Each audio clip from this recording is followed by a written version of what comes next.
پھر وہ گلیل کے شہر کفرنہوم کو گئے اور سبت کے دن انہیں تعلیم دے رہے تھے۔ لوگ ان کی تعلیم سے حیران تھے کیونکہ ان کا کلام اختیار کے ساتھ تھا۔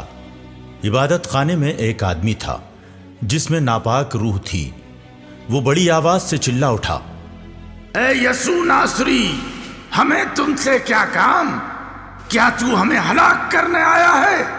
میں تجھے جانتا ہوں کہ تو کون ہے، خدا کا قدوس ہے۔ یسوع نے اسے جھڑک کر کہا، چپ رہ اور اس میں سے نکل جا۔ اس پر بدروح اسے بیچ میں پٹک کر بغیر ضرر پہنچائے اس میں سے نکل گئی،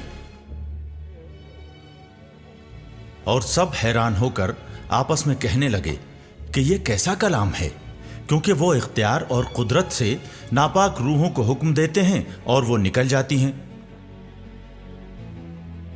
اور گرد و نواح میں ہر جگہ ان کی دھوم مچ گئی۔